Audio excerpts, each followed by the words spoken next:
Hi everyone, welcome into this week's CBS Fix. As always, I hope you had a wonderful week. In this week's Parshas Ki Sisa, the Parsha talks about the sin of the golden calf. We spoke about that a couple years ago, how the Jews were able to do it. But I want to share with you something that our sages teach us, that the sin of the golden calf actually preceded the givings that everybody gave, their donations that everybody gave towards the Mishkan, towards the tabernacle being built. Yet in the Torah first tells us about the Mishkan, about the tabernacle being built. 2 weeks ago's weekly portion in Cheruma and Tetzaveh. And so the question is, if the story of the golden calf happened first, why did Hashem first put the Parsha of Teruma and Tetzaveh before the Parsha of Ki Sisa, before the Parsha of the golden calf? Our sages teach us that the givings, the donations actually atoned for that. So first tell us about the sin that was done, and then tell us what the Jews could do to atone. So the simple answer is the general rule is that there's no such thing as earlier and later in the Torah. There's in mukdam ma'ucham Torah, which means that things that are written in the Torah are not necessarily in chronological order. And then the second answer that I want to share with you is an incredible lesson we learn about doing a mitzvah. That doing a mitzvah really acts for us in a way that protects us even on future misdeeds.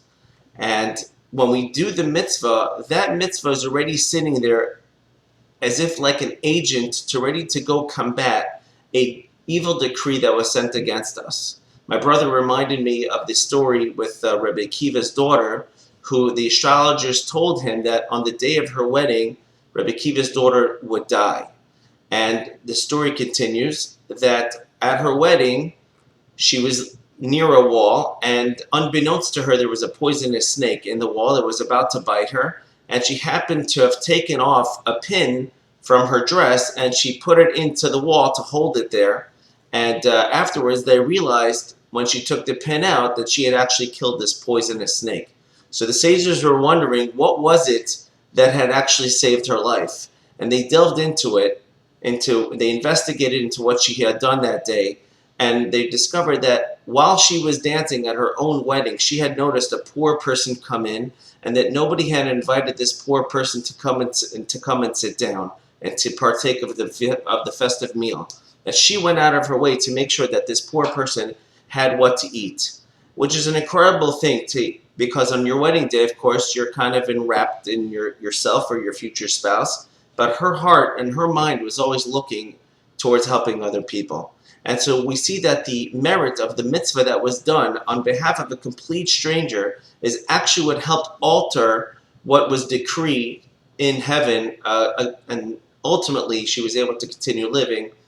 And so this is the lesson that I want to share with you, that when we do a mitzvah, we're really doing the biggest favors for ourselves. And there's many, many evils that were supposed to befall the Jewish people, God forbid, but because we do a mitzvah, because we learn Torah, that is what helps to protect us in those times. So get busy, do as many mitzvahs as you can, and live full, wonderful lives. Have a great Shabbos. Talk to you next week.